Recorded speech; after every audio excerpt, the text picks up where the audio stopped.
So this was, again, the top of a t-shirt that I had cut the bottom off to use in a dress, and I wanted it longer, so this is that same green that I was showing you in the other dress. I added onto the length, so it's not quite at my waist is right here, so it's, what do you call that, empire?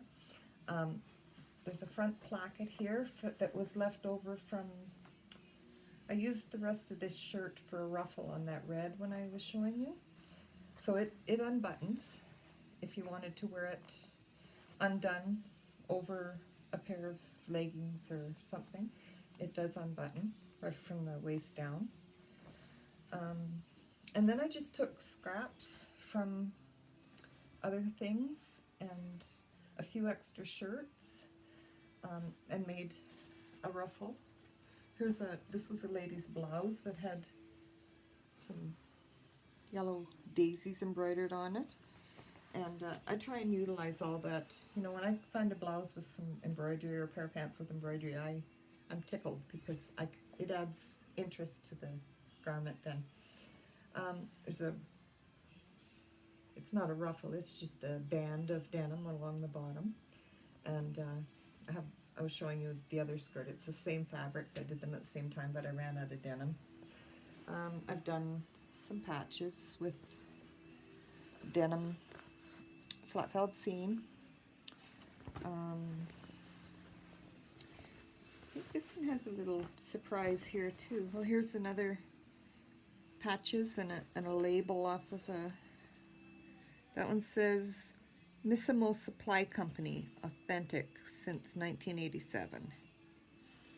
So I can't remember what it was off of, but again, lots of patches.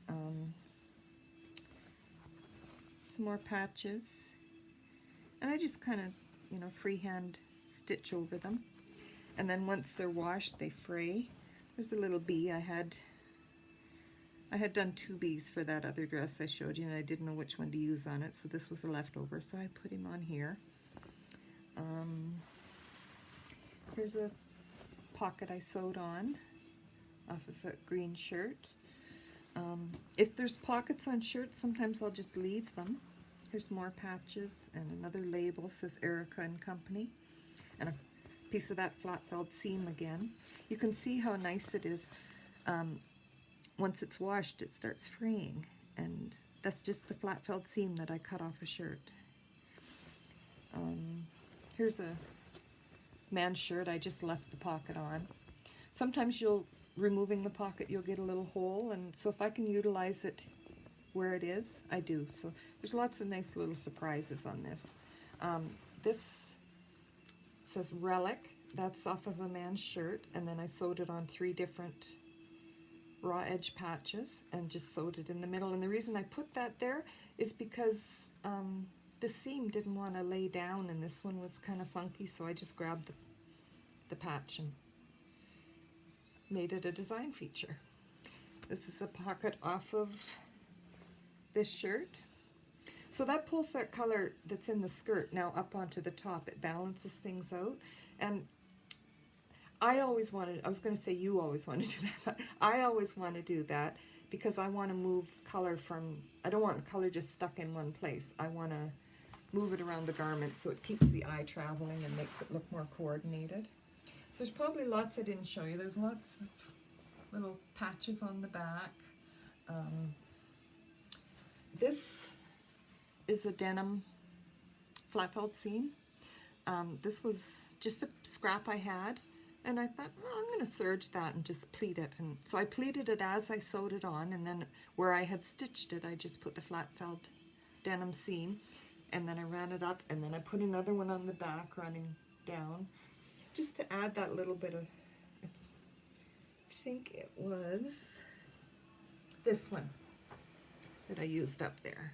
And again, I'm pulling that from the skirt up into here, and it's not much, but it does balance that color.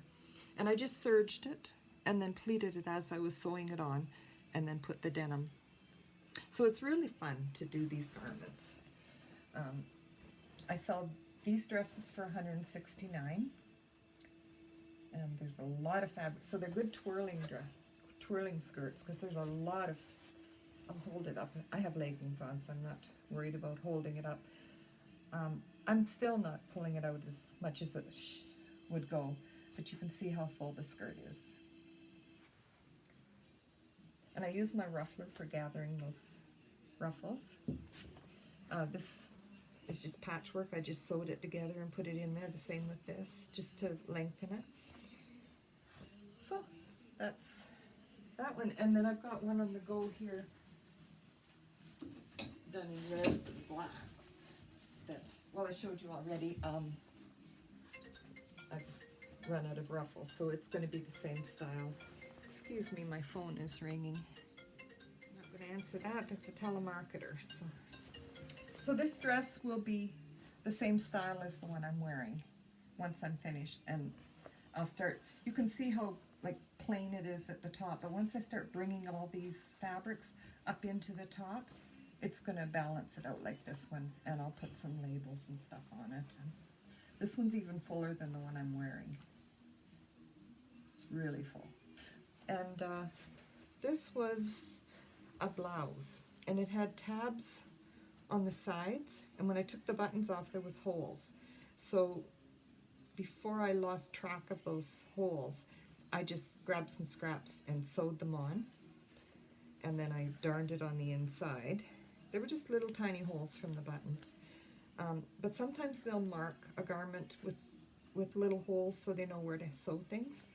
They'll do that on pockets sometimes, darts very often, and sometimes for buttons. So I just sewed on some patches, did some zigzag, and later on I'll probably add some more patches, but at least I remember where those spots were then, and they're actually fixed now. If I didn't do anything else to them, they're patched. So let me see if I can remember what these are. This was a man's short sleeve shirt. This is one little piece I had left over from that zebra dress, so I stuck it on here. This was a man's shirt, this fabric. This was a pair of women's pants. These are all 100% cotton. Actually, the pants might have had like 3% spandex, but this is all cotton t-shirts and fabric. I like working with natural fibers. This was a pair of women's pants. This was a man's shirt. This was a woman's shirt. It was like a jacket, kind of, with tabs on the side. Man's shirt. This was a woman's blouse that, again, had some embroidery on it. So I utilized the embroidery in my ruffle. And this was a woman's pants. I got some patchwork. I just sewed together some ruffle scraps I had left from other ones. I just sewed 2 ruffles together and sew it in there. So that's got like a double ruffle for part of the ruffle. So you can do all kinds of creative things.